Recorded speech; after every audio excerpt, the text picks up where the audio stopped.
Hello team and welcome to another ATP Geopolitics video with myself, Jonathan MSP. It's the Ukraine War news update, second part thereof for the 20th of August 2023. I'm straight off the back of England women losing the Football World Cup finals to Spain, and Spain did deserve to win, but I won't be such a whinger as to say anything to do with refereeing decisions. Refereeing decisions. Gutted about that. So before I go to the frontline segment of the news update, I will go to our new segment, which is lunar losses in terms of both nations. Well, really, in terms of Russia here, Russia have lost a lunar lander, and it is rather embarrassing. 47 years since they had Lunar 24, Lunar 25 has now crashed into the moon. This is not a good look for Russia. An abnormal situation occurred, and they're now going to lose the race to get to the moon against India, who are trying to get there and are scheduled to land next week or this week. And China and US are also sort of in that space. It's not so much a space race as was, but there's still that competitive element between these nations. Russia are going to take a bit of a backseat now, and you wonder how much of this is underscored by the sanctions to the nation in terms of being able to get hold of vital components. They won't be able to run a space industry without outside help. But yeah, I think a new category here is needed for lunar losses.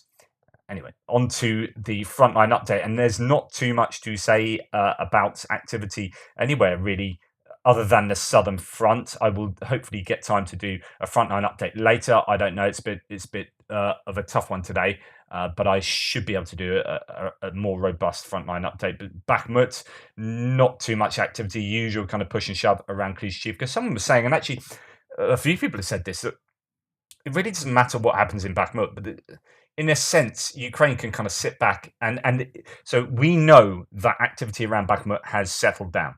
Right, the Ukraine aren't really pushing, and the argument is they don't really need to push. They're not really bothered about the territory around there. Like, there's no point losing a bunch of people and equipment in taking 200 meters of territory. Like, Bakhmut isn't so important, but it is important for keeping the Russians there. So as long as they keep doing enough to keep the Russians there, then that is the objective. This goes back to what I say are the objectives in different places. Territorial advance is not the primary objective. It's kind of like the tertiary objective. You have fixing, attrition, territory. And if you sort out attrition, eventually, that'll be a primary or secondary in certain places, then the territory will come. So in terms of what's going on the southern front line, if you're attriting artillery enough, and some of the key equipment other than artillery, air defense systems, and maybe some APCs and tanks as well thrown in, that attrition would lead to, which is also involved in fixing, would lead to territorial advances. So you can't make advances in the south without attriting their artillery. And we've seen that seems to be happening at the moment, and they are starting to make advances. Well, here, I don't need to make advances, so there are other objectives at play. I keep saying that, but I will repeat myself if I feel I need to. Anyway, up in the north, there is, I don't know, Poulet-Vallon. This is Poulet-Vallon, French mapper. I don't know if there's anything useful going up in the north. ISW has basically said stuff's happening, but there's been no confirmed advances for either side. So we will go to the Velyka Novosilka area before we go to Robotyne. In the Velyka Novosilka area, there is still movements towards the south through to Zavitna, Bazhanya, and to the east of there towards Novodonetsk over here. That activity is still taking place, and there are some tactical gains that the Ukrainians have made, according to the ISW. Here we see equipment being taken out near Zavitna Bazhanya. So the MTLB, Ukrainians destroyed 2 Russian tanks and with cluster munition and ATGMs, anti-tank guided missile. As I say, that is near Zavitna Bazhanya. Then Suryat Maps talks. Oh no, it's Robotyne. That comes a bit later. And we have, oh my goodness, is that all I have for around the Orezhany area? I think it is. Yeah. So this is what the ISW has said. According to the Kiev Independent, Ukraine makes tactically significant counter-offensive gains. Recent Ukrainian military gains near the Donetsk-Zaporizhia border, so that's where we're talking about, and in western Zaporizhia, so that's Robotyne, are likely tactically significant, the ISW wrote. Of course, that's only likely. One hopes that that is indeed the case. Right, let's go back to look at a few other sources concerning Robotyne. So if we go to the west of Rizhiny here to Robotyne, here we have Robotyne there, and you have the Ukrainians putting pressure from the north and from the east uh, onto Robotyne, as well as east of Robotyne going southwards and going through that line between the two trenches. You've got the first line of trenches up here. You can see them marked a little bit on the map there. Those are under the control of the Ukrainians, and they're arguably attacking down this direction towards Verbove, but also further to the south to get towards the second line of trenches that you can see sort of marked here and going upwards. There are claims that most of the minefields have been breached, as in the densest of the minefields. Here you can see Pulevolon's indication of the gains that the Ukrainians have made around Robotyne. It seems to be mainly in the east, but there are now claims that actually the Russians, as you can see here, have really pushed back defensively to the very edge of Robotyne. Suryat Maps, pro-Russian mapper, says the situation in Robotyne is that the battle continues with high intensity. While there are no changes within the town itself, they claim the Ukrainian army is slowly taking new positions in the eastern outskirts, so to the northeast and to the east itself. The global war monitor goes slightly further to the east, up towards. I wonder if you've got the map here. Yeah, up towards Novopokrovka, talking about gains in this area, which we talked about yesterday. So I think this is probably confirming the claims by Andrew Perpetua, although it might be slightly further south than what Andrew Perpetua was saying, which I think was up here. Nonetheless, Ukrainian forces have advanced northeast of Robotyne, as according to Global War Monitor. Kenneth Gregg says of the area. So we'll go to Bakhmut. We'll talk about everything he says. The fronts start to move after the rotation. On the Bakhmut front, we have taken a firm grip around Andriivka and south of Klishchiivka, so it's no change there really. The advance will gain more momentum as the Russian reinforcements have been slowly but surely ground down. Now the balance of forces is again in our favour. So I don't know whether he is hinting that actually there have been it's been quieter because there's been rotation going on. Up in the north, the Russians do not get anything done despite their superiority in manpower. It is their mobilized troops who have been given the task of taking Kupiansk, and they have neither knowledge nor the material to do anything constructive. They're using the meat grinder tactic, and it doesn't work, he says. At Uruzhaini, we have stepped up the offensive, and it should not take long before we have Staromanivka. Once the Russians are driven away from there, it's only 6 kilometers to the main defense line on this front. Then we will see if the line is strong or not.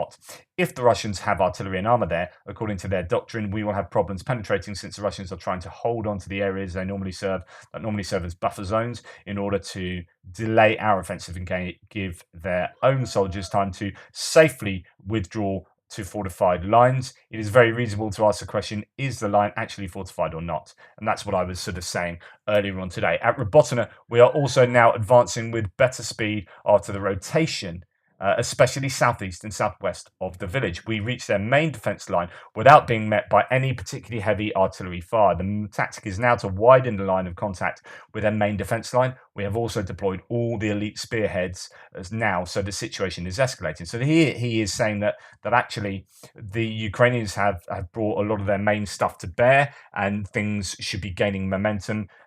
It could be that the Ukrainians gain more territory quicker than they have been in the past 2 months.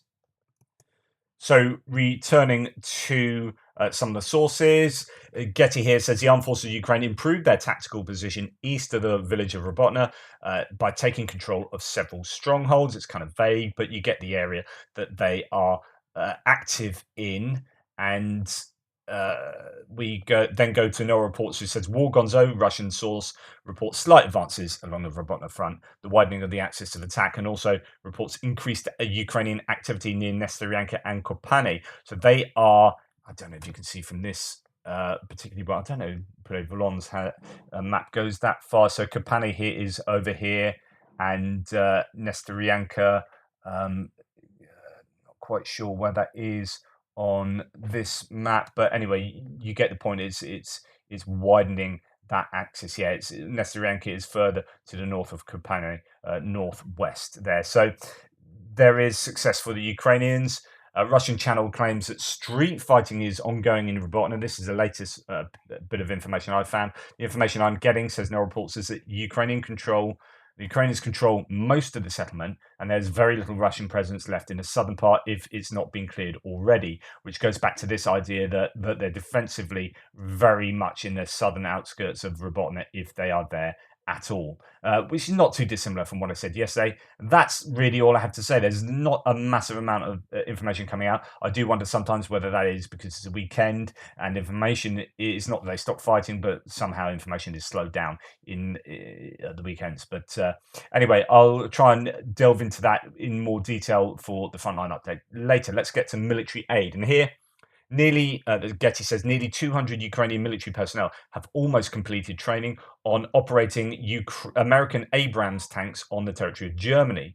Representative of the US Army in Europe has said most likely the tanks will participate in the summer-autumn campaign. So this is the idea that they might well be there in September. I mean, that was pretty much when they were originally touted for, as far as I can remember, and what has been updated since. So that would be significant if they can suddenly be brought to bear in that front line. But again, even Abrams are susceptible to artillery and mines, right? So it's still the same. It's not like these are magic vehicles, right? There's not that much discernible difference between an Abrams, a Leopard 2, and a Challenger 2, right? And they're all going to suffer. Although they might be able to quite well withstand like a tank round, if there are multiple mines and artillery and ATGMs being fired at them, like we have seen earlier in the counteroffensive, they're going to struggle. So it's all about doing the clearing work first and then getting some momentum together. Well, I reported yesterday in my breaking news update that test trials of Ukrainian pilots on Saab JS-39 Gripen have begun. It's that whole process has started. And in fact, Samuel Romani here says Ukraine confirms it has begun F-16 training and Swedish Gripen test flights. So all the things are in place for these aircraft. Alexei Reznikov, Ukraine's defense minister, describes the F-16 training as a 6-month stint, slightly longer than 4 months that was previously talked about. Of course, what you don't want to give these pilots like the shortest amount of time and then throw them into the front line. You kind of want to make them decent, secure pilots that are good at what they're doing in that aircraft. If you give them the shortest amount of time possible and then throw them onto the front line, then you are going to lose pilots and airframes more readily than if you had trained them more extensively. So you've got that trade-off between wanting to expedite this and wanting them to be as effective as possible. All right. I've heard that there are 4 airframes that are in the mix, and they're concentrating. I think this is fairly official from Ukraine. They're concentrating on the F-16 first, the Gripen second. Oh goodness, what was the third one? And then a Rafale, the French Rafale. Oh, it's the Eurofighter, and then the Rafale fourth. So those, I think, because there's still some rumors that Ukrainians are training on the French aircraft, and that could happen. But I think that's down the list of priorities. Ukrainian pilots have already started F-16 training, says Reznikov. Earlier, Dutch foreign minister confirmed that the US approved the transfer of F-16 fighter jets to Ukraine. And F-16 fighter, I don't quite understand the English here, but there's a few nuggets in this. So an F-16 fighter jet was already landing on Ukrainian airfields, according to the Air Force commander. Quote, again, that English isn't on point. The F-16 airplane, it was in Ukraine. It landed on our airfields. We conducted joint training with F-16 pilots. I have no idea when this was, right? And we have experience in operating, respectively, the F-16 aircraft. I think this is essential. It's a bit out of context, this. According to him, Ukraine is now engaged in the preparation of runways. So this is an important nugget. We are making, quote, we are making appropriate reconstruction. We are improving the coverage. We are improving the infrastructure of airfields. We are building new defenses, the commander said. So this is really meaningful information there that shows that we are now in the process, Ukraine are now in a process of integrating F-16s into their air force, and they are making the necessary preparations to the runways and to the infrastructure and to the logistics, I'm sure. So that is really good news. I mentioned this yesterday, but I wanted to remind you that we are almost at the end of August, right? And I didn't kind of say that yesterday. So this is to do with Rheinmetall and Armin Pepperger here, the CEO. The base for repairing German Leopard tanks will start operating in Ukraine by the end of August, right? We're at the 20th of August now. So actually, I just want to emphasize that this is very soon, and this would be great.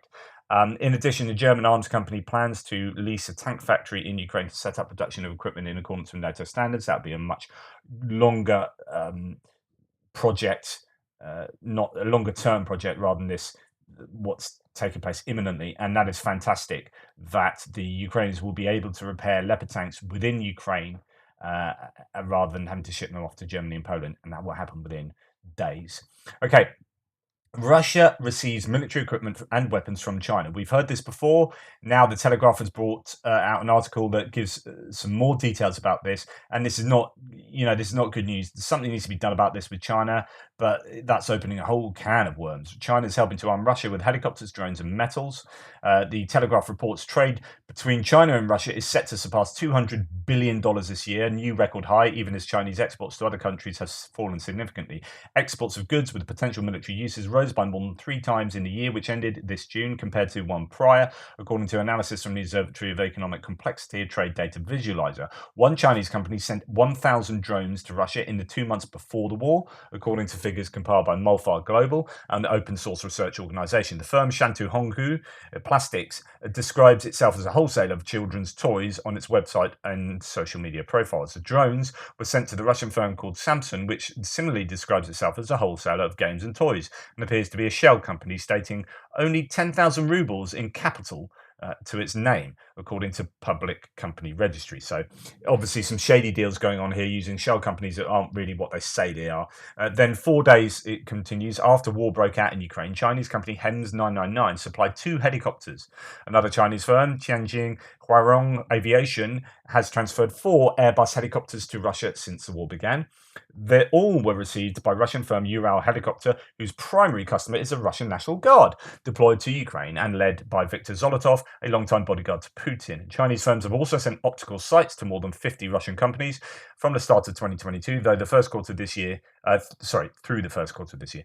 Imports of these products nearly doubled to $2.5 million last year compared to the one prior. Yuwojie Optics instrument accounted for the majority of optical sites, about 2,500, furnished to Russian firm CEK, which has previously supplied goods and night vision equipment to the Russian Internal Affairs Ministry, according to the data pulled by Molfar and from 52WMB, a Chinese trade data aggregator. Invoices state such equipment is for hunting, though the devices can be fitted to military weapons, of course, and offer enhanced vision for military operations.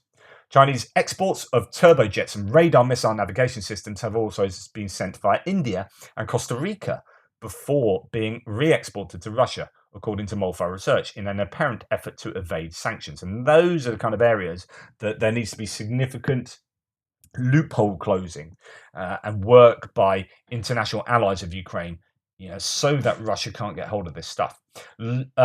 According to trade data, Russia's import of raw materials and components vital for the manufacture of armaments have soared. China exported $18 million of titanium alloy products to Russia in 2022, nearly double the year prior. Lightweight and heat-resistant titanium alloys are a key material to the manufacture of military aircraft and weapons. Titanium plates and rods are shipped from China to MPP Star to develop air defense missile launchers, which is part of Russia's Rostec defense conglomerate.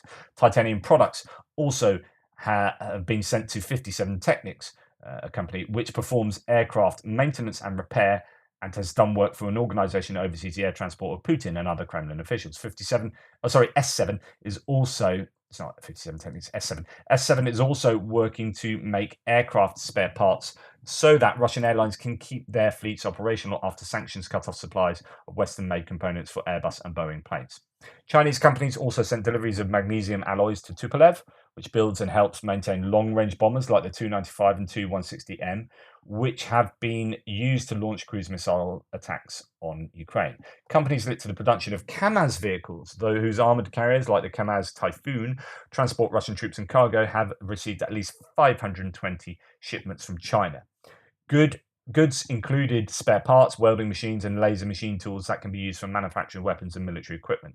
Steel was sent by China to Russian firms involved in the production of or making engines for Kamaz armored vehicles. One of Russia's largest firms, Magnitogorsk Iron and Steel Works, which collaborates in making Kamaz vehicles, was amongst those receiving shipments and has been sanctioned by the US and Ukraine. Some of these Chinese firms, such as Wuxi Tianjin Steel and Jian Alpha Metal, even have offices in Moscow or company websites in Russian, making little effort to hide their military links, splashing pictures of fighter jets and naval ships on their homepages, and so it goes on. So I think this is hugely significant, and something needs to happen about this, right? And it makes me angry because China really are helping Russia, even though on the face of it they claim they aren't, and they're neutral and so on and so forth. Of course they're not. It's just really frustrating. On the other side of the coin here, I mean, that looks fairly positive for Russia. Here is a Chris Wiki thread saying a Russian military recruiter has revealed that army recruitment is far below the needed levels, and that if they don't reach their target, quote, within a month, there will be a second wave of mobilization. It highlights the Russian army's continuing manpower problem. So while they might be able to create some products to support their war efforts, they need troops, and they need a lot of them. As reported by both Astra and Sota, the video, part 1 and above and part 2 below, shows a recruitment session at a factory in Togilyati in western Russia. The two speakers tell an audience of workers that they can earn large salaries and bonuses, of course they can, by going to fight in Ukraine. The workers are assured that they will be given 3 months military training and will not immediately be sent to the trenches. Both promises are likely untrue. They are told that the Togilyati is far below its recruitment quota, with only 10 to 15% of it having been met so far. As a result, one of the recruiters says Togilyati has only a month or two to fulfill its quota, otherwise a second wave of mobilization will be needed, in which everyone liable for service will be called up, with nobody getting a choice about their conditions of service. So basically what they're asking is people to volunteer, because otherwise there's going to be a mass wave of mobilization. You won't get a choice in that. But of course, that's relying on the goodwill of people who are willing to put up their lives and not gain the money promised, probably, or the training promised as well. As Sota notes, in March 2023, the Russian government set a goal of recruiting 400,000 contract soldiers, volunteers who have signed military contracts, as opposed to involuntary mobilized people across the country. The recruiter's statement suggests that this target has been missed by a long way, likely causing significant manpower shortages at the front. Together with the very heavy casualties sustained by Russia, it suggests that Russians are having problems replacing their losses. There have been rumors for some time about a forthcoming second wave of mobilization, but so far it hasn't happened, probably for political reasons. However, if the situation really is as bad as the recruiter suggests, the government may not have much choice. And I can't see any way around this. Russia really do need a massive national wave of mobilization. But of course, that comes with all sorts of political risks for Putin and the Kremlin. And yeah, it the unrest could be quite unwieldy. Right, going on to geopolitical stuff. This is worrying. Media reports that Egypt will apply to join BRICS. So BRICS is Brazil, Russia, India, China, South Africa, and they are hoping to create a kind of alternative to the US-led hegemonies, the supreme power in the world, where the dollar, US dollar, is the international trade currency. They want to produce something else that doesn't have America at the center, but has like Russian, well, really China at the center. Now that Russia is kind of the weaker vassal state of China. But if they are going to gather nations like India, nations that are at best neutral, at worst somewhat sympathetic towards the BRICS aims and and those nations themselves, and this is something of a worry. Indicted war criminal Putin is not expected to attend the BRICS organization meeting in South Africa next week, but it's thought that Egypt will apply. Let's hope they don't. Yeah, that will be setting the geopolitical strategists in the US, on edge. This, uh, and it's where people who are talking about America first. When going back to people like Vivek Ramaswamy, who's not going to be president of the US, right? But he's running for US. He's running to be the GOP candidate, the Republican candidate. There is this appetite in the US, particularly you see it on the fringe right, for an isolationist US. But you have to understand, if you're American, that an isolationist US might all be great. It's all about us, it's us and them, closing your borders and being protectionist. Like, if you are about free trade and a free market, that kind of protectionism is the opposite of free market economics. So I don't understand. A lot of American people hold up like Ayn Rand and talk about, this kind of libertarian objectivism and whatever, and talk about small government and everything, and we should have free market, and then go America first politics and trade protectionism and trade war with China, as Trump did. Trump was a protectionist. Now, there's a good call for protectionism. Don't get me wrong. I'm not being anti-protectionist, but you can't be a neoclassical economics advocate, or an Australian school of economics, or a classical economist, and be big up for protectionism. So you can't have all these things. So there's often a really big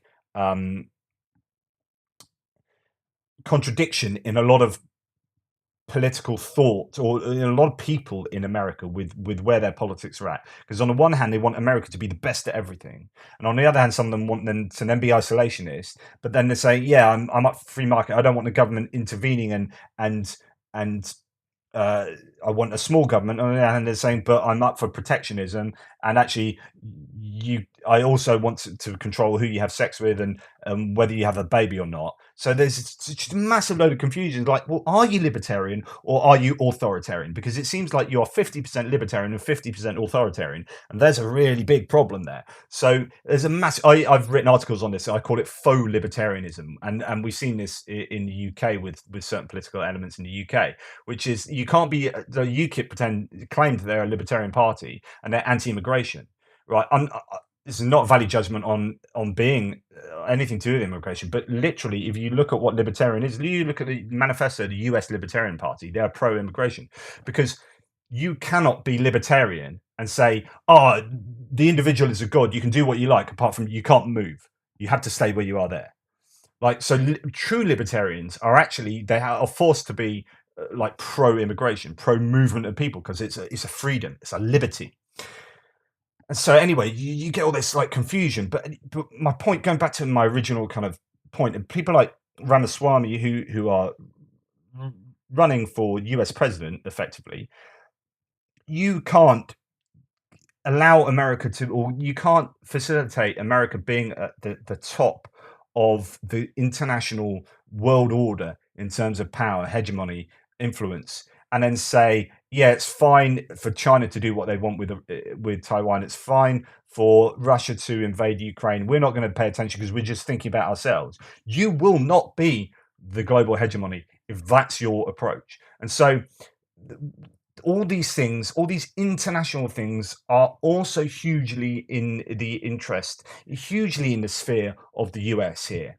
And something like the growth of BRICS is a true concern to the US. And don't be isolationist about it, as I'm sure many people won't be. I'm sure Anthony Blinken will be, sweating his cobblers off about that. But anyway, I'm derailing myself. Serbia appears to be on a charm offensive for Ukraine, with the Prime Minister saying saying they may yet introduce EU sanctions on Russia. Very interesting. So, Anna Mlanovic, sound a bit rude, pointed out Serbia strongly condemns Russia's actions, and outlined help that they already give Ukraine, including allowing athletes to stay or train for free in Serbia. So Serbia are kind of, they're not quite in the EU, right? But they and they have a lot of pro-Russian sentiments there, but they are trying to, I don't know, I guess they're talking out both sides of their mouth to some degree, as they're trying to stay on side with the EU and the US enough to placate those who are worrying about Serbia, whilst also you know, cozying up to Putin, I guess. Right, and Zelensky might visit the Netherlands today. There are indications that an official signing moment is prepared at Eindhoven Airport between the Netherlands, Denmark, and Ukraine regarding F-16s. Both countries were named as possible donators, sellers of the fighter jet to Ukraine, apart from training. The US recently approved the transfer of the F-16s to Ukraine. So there's hopefully going to be news coming out about, well, whenever Zelensky visits somewhere, you do get a kind of military aid statement from whatever country it is shortly afterwards. Let's hope that, and the Netherlands have been really good, absolutely, because they don't have all that much equipment themselves, but they have been really at the key of facilitating Ukraine getting equipment by paying for it, by sorting out deals, by saying, okay, we're going to buy those off you and we're going to ship them to Ukraine and so on and so forth. And I wonder whether a lot of this has to do with the with the aircraft that was brought down by the Russians during the conflict in Ukraine from 2014, where now Evil Gherkin, who's somewhere in prison in Russia, has been found to be a guilty party to that. There are three people, and yeah, I think that was obviously decided in The Hague as well. That I think the Dutch are not big fans of Russia basically at the moment, and they are being really, really supportive of Ukraine's efforts. It'd be interesting to see what comes out of this particular meeting and the details thereof. Right, okay. Really appreciate you guys' support. Thank you so much to Ted Young for support, Glenn Greterex, like loads of people. Thanks to all the new members. Thanks to so many people. Really, really do appreciate it. I'll try and get you a Frontline update a little bit later today. Take care. Speak soon.